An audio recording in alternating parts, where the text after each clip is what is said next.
Anyway, it looks like the video just restarted, so I don't know. I'll try to post this as two or something together, or figure it out. I don't know. But there's a video before this one that I'm doing the exact same thing, cleaning the roller, tub, bathtub, and on job site. Anyway, so I'm prioritizing all this stuff, and I'm starting to do a hierarchy of priorities, right?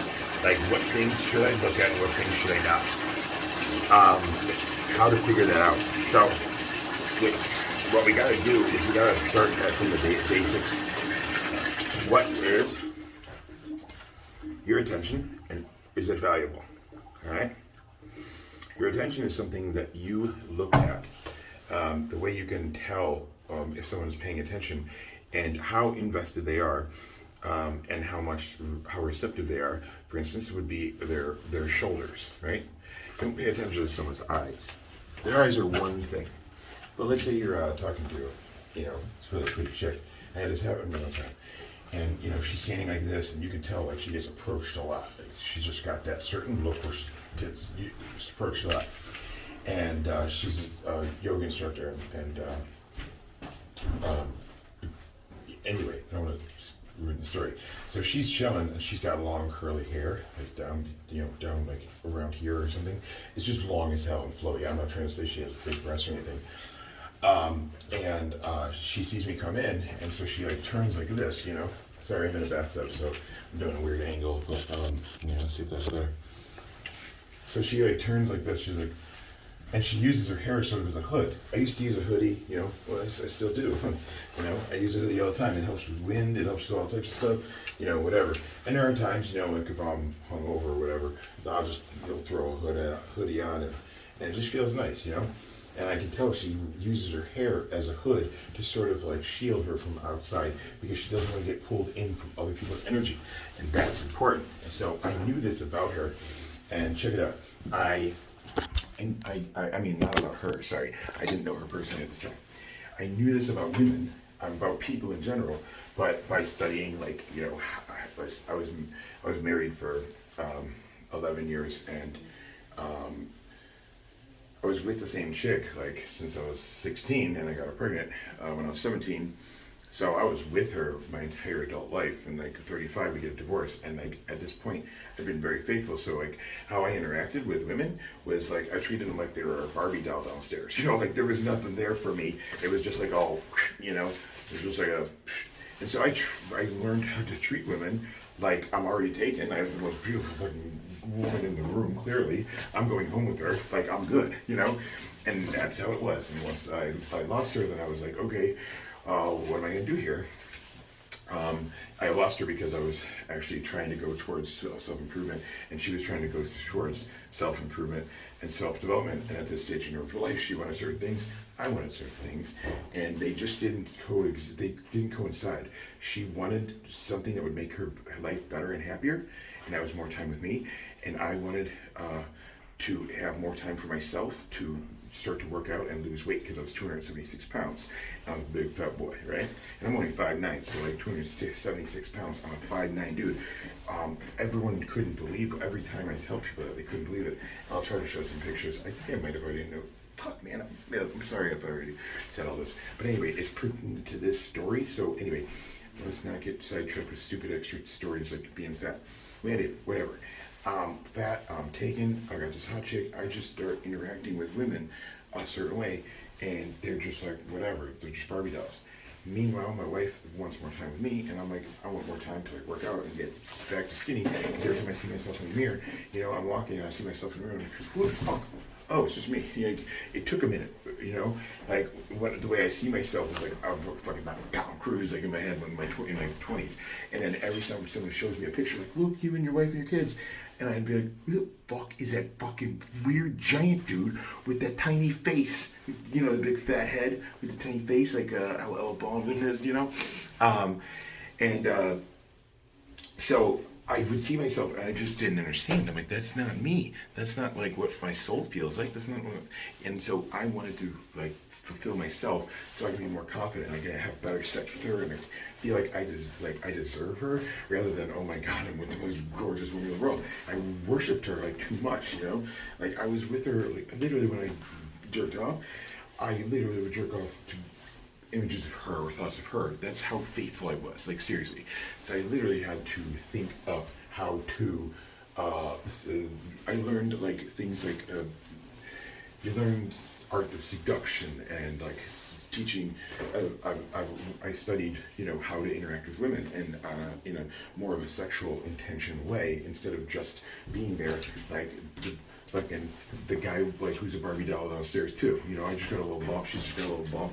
We just got a little bump. It's like, hello. I don't want that. I don't want to be alone. I want to like go out there and like meet people and find them interesting and love them and they love me. And I just had a friend here who just came here just to shed her light for a minute and be beautiful, and then she just left. I love that. That's how I want my life to be. Is just surrounded by that.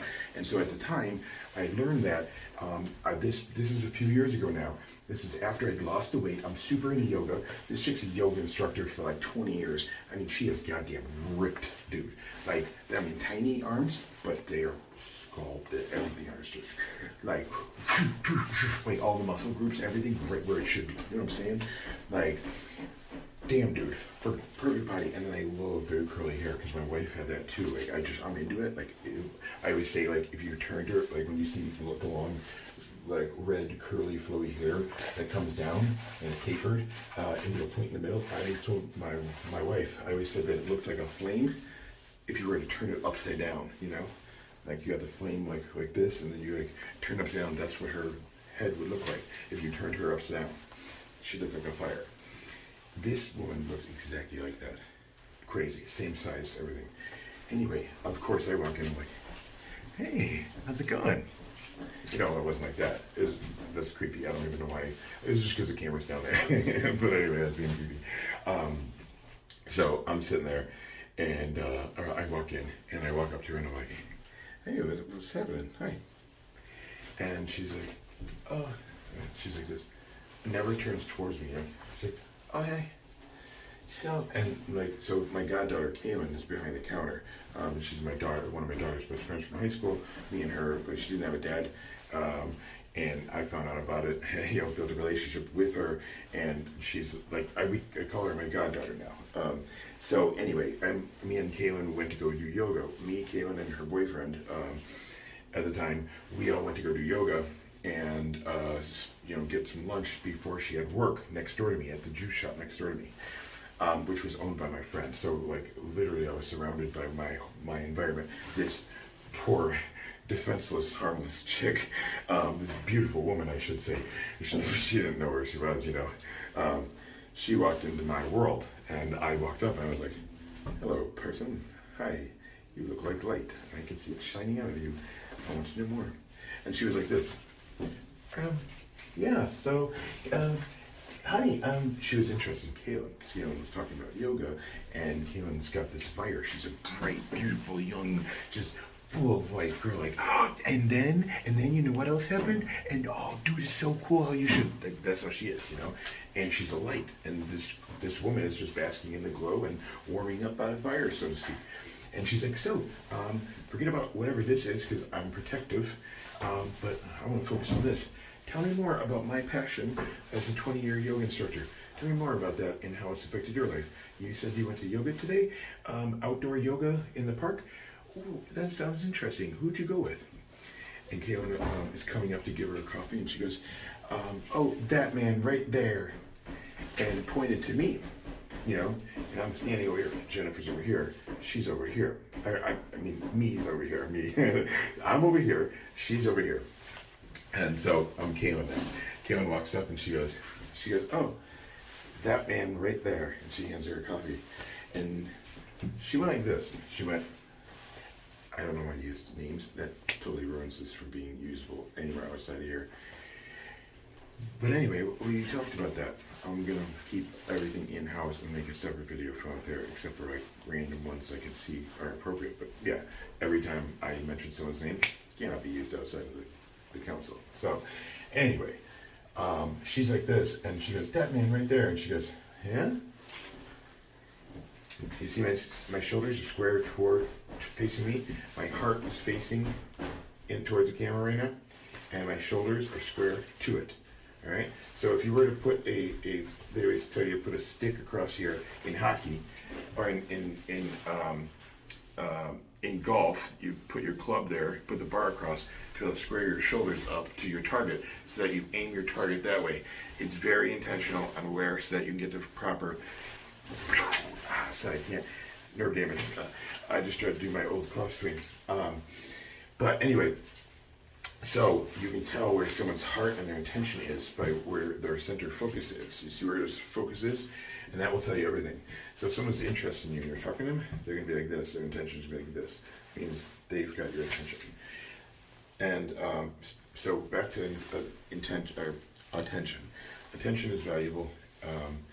And I'm going to talk about that in another one, on how valuable and how we should look at it and how we should prioritize. But I have to get back to work, and I'll see you guys in a little bit.